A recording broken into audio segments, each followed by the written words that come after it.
Whenever you want. Yeah, so I am Ruari Thomson. I'm current finance committee for GUSA, and I'm running for president this year in the elections. Right, thank you, Rory. So I was just looking through your manifesto, and you've talked about how you updated as finance convener, you updated the finance guidelines this year after a 3-year process. Was this something that you sort of implemented yourself, or were you at the end of a 3-year process? Well, it's something that's not been done for the last sort of 3 years. So, I mean, the last time it was updated, I think, was 2011. So basically, it was something I wanted to bring to the job. So I sort of single-handedly brought that forward, and then working with the finance committee. That was something that was important for you? Yeah, no, absolutely. I really wanted to add something to the job over the years. So it was something I worked closely with the finance committee on, just making sure that everyone was happy with the updates, and hopefully that'll make it as fair as possible for clubs being allocated money next year. Okay. Also, one of your other main policies is sort of freeing up Wednesday afternoons for students to play sport. This is obviously like quite a big issue for quite a lot of clubs. Yeah. Do you think you can realistically make it a reality for Glasgow students to have Wednesdays free for sport? Yeah, I mean, I think it's something it's on the radar, and it's always been brought up in the last 5 years of President Manifestos. It's always been brought up as an issue, and it isn't an ongoing issue. It's not something that I can promise to fix overnight. It's something that I'm definitely looking to keep on the radar of the Clerk of Senate and the Deans of Teaching and Learning. I think particularly over the next couple of years, because of the campus redevelopment, there's going to be pressure on sort of classroom space and things like that. So Wednesday afternoons will be put under a little bit of pressure, but it's something that I'm definitely promising to keep on the radar of senior management to make as much as possible sort of free for sport. But as it is at the moment, students can get like written permission to miss. Yeah, no, it's something that I've highlighted in my manifesto as well. I want to make myself as available as possible. So where class is scheduled on a Wednesday, I'll make myself available for excusal letters. Would you also agree that students sometimes aren't aware that they're able to do this, and if they are, they're often worried that they will, even though they have the permission from GUSA, they still will get in trouble with their... Yeah, no, I think it's something that I've looked carefully at the online policy of the university on, and at the moment the policy is that although we can't make any promise that the class won't go ahead or they have to, but the current promise is that work will be put online so that you can catch up in your own time and you won't be disadvantaged through that. So it's something that I can definitely think can be advertised better, and it's something I'd look to bring to the role if possible, if I was elected. Okay. In both your and Alex Mass's manifestos, you talk a lot about cross-campus relations. Yeah. Do you think there's currently a problem between the 4 student bodies? Is there like bad relations? I mean, the 4 student bodies, it's something that we have that's really special at our university, and I really like the idea that we've got 4 separate bodies, whereas a lot of universities only have 1 to represent the students, so it gets a lot of different ideas.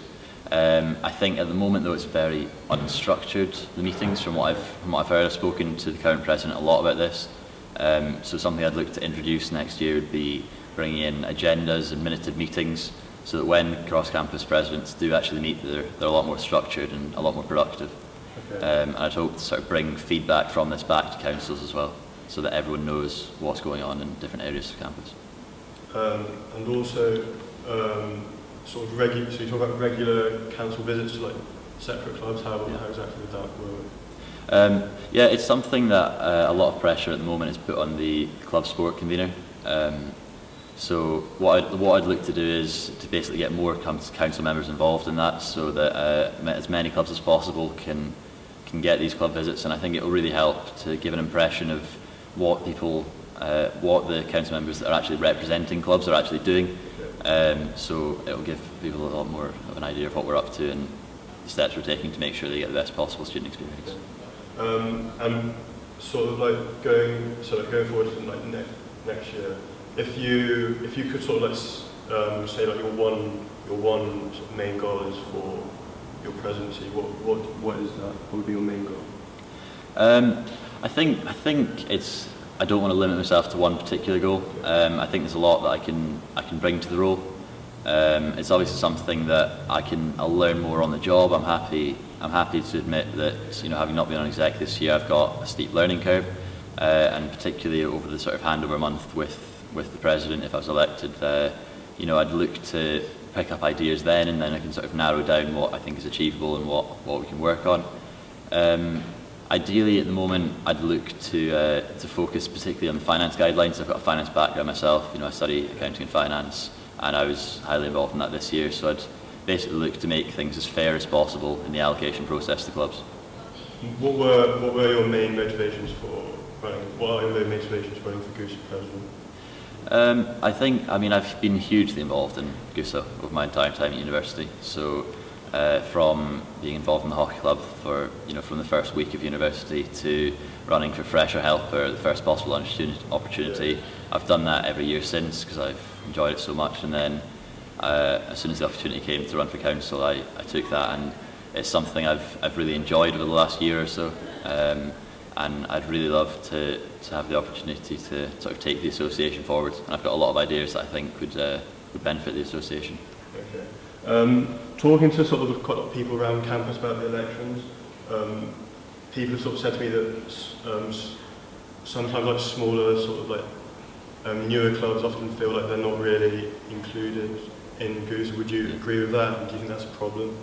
No, I do agree that it's an issue, and it's something that I definitely hope to address through particularly making club visits more regular, so that in an informal environment, clubs can talk about their issues.